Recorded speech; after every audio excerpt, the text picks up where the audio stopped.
भारत में आपने जादुई बाबा की कहानी तो बहुत सुनी होगी, पर क्या आपने एक ऐसे जादुई बाबा की कहानी सुनी है जिनसे मिलने के लिए बड़ी बड़ी कंपनीज के सीईओ आए हुए हैं? हाँ, जिन बाबा की मैं बात कर रहा हूँ उनसे मिलने के लिए एप्पल कंपनी के सीईओ, फेसबुक के मालिक मार्क जुकरबर्ग और असंख्य भारतीय कैंची धाम के मंदिर में और उनके वृंदावन के मंदिर में और जहाँ जहाँ भारत में भक्तों ने मंदिर बना रखे हैं वहाँ पर भीड़ के रूप में आते रहते हैं। तो मैं बात कर रहा हूँ नीम करौली बाबा के बारे में। ये बाबा हनुमान जी के अवतार हैं। चलिए इस वीडियो में मैं आपको बताता हूँ नीम करौली बाबा के बारे में 10 दिलचस्प बातें। आप नीम करौली बाबा के भक्त हैं, कमेंट में एक जयकारा जरूर लगाइए कि जय बाबा नीम करौली। पहली बात है कि उनका वास्तविक नाम लक्ष्मी नारायण शर्मा था। उत्तर प्रदेश के अकबरपुर गांव, जो जनपद फिरोजाबाद में है, उनका जन्म हुआ था सन 1900 में और 17 वर्ष की आयु में ही उन्हें ज्ञान की प्राप्ति हो गई थी। उनके पिता का नाम दुर्गादास शर्मा था। 11 वर्ष की उम्र में बाबा का विवाह हो गया और सन 1958 में बाबा ने अपने घर को त्याग दिया और पूरे उत्तर भारत में साधुओं की तरह विचरण करने लगे।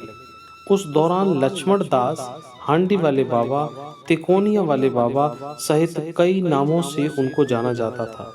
गुजरात के मोरबी इलाके में तपस्या करने के बाद वहां के लोग इन्हें तलैया बाबा के रूप में भी पुकारने लगे थे। यह कहानी है अंग्रेजों के जमाने की, जब बाबा ट्रेन के फर्स्ट क्लास में डिब्बे में चढ़ गए थे। बाबा से टिकट मांगने टिकट कलेक्टर आया, पर बाबा के पास टिकट दिखाने को नहीं थी। बाबा ने टिकट नहीं ले रखी थी। गुस्से में आके टिकट कलेक्टर ने बाबा को ट्रेन से बाहर उतरने के लिए कहा। बाबा ने कहा कि मेरे बिना ये ट्रेन चालू करके दिखाओ तो माने। मैकेनिकल आया, बाबा तो ट्रेन से उतर गए।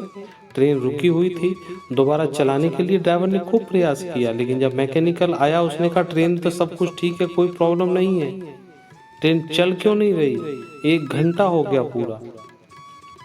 तब उस डब्बे के यात्रियों ने कंडक्टर को समझाया, भैया ये शायद बाबा का कोई चमत्कार तो नहीं है, बाबा से माफी मांगो और बाबा को अंदर बिठाओ और तब ये ट्रेन हो सके चलते।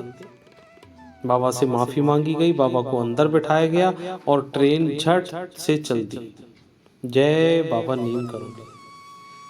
बाबा नीम करौली का उत्तराखंड के नैनीताल के पास कैंची धाम में बाबा नीम करौली 1961 में पहली बार यहाँ आए थे और यहीं पे उन्होंने अपना उनके मित्र पूर्णानंद जी के साथ मिलकर एक आश्रम बनाने का विचार किया था।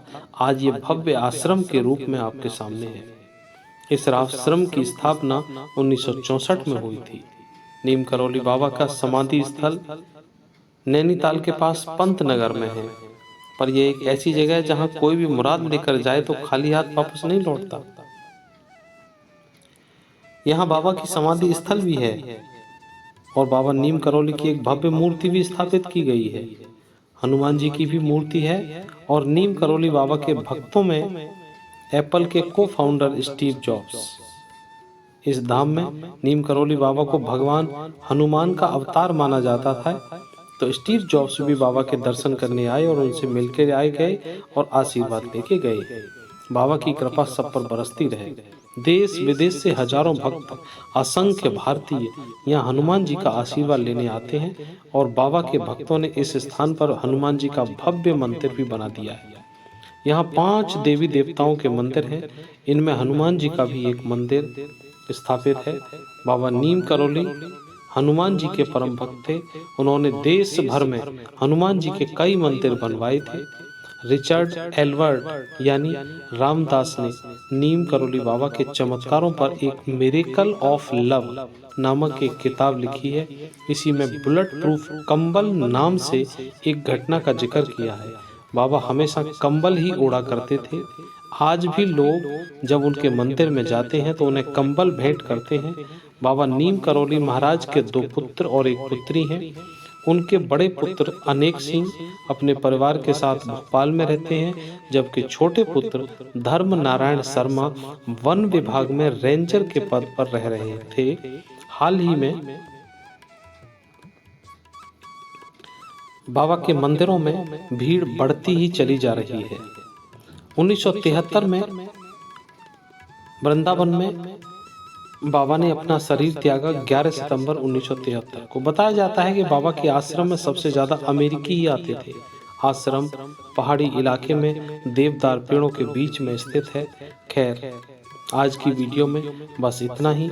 आप लोगों को नीम करौली बाबा के ऊपर वीडियो कैसी लगी है कमेंट सेक्शन में ज़रूर बताइए, और बाबा नीम करौली का एक जयकारा कमेंट सेक्शन में लगाइए, और ऐसा लगाइए जो आवाज़ नीम करौली तक पहुंचनी चाहिए। मिलते हैं आपको अगले वीडियो में बाबा की एक और रहस्यमयी और दिलचस्प घटना के बारे में। जय बाबा नीम करौली।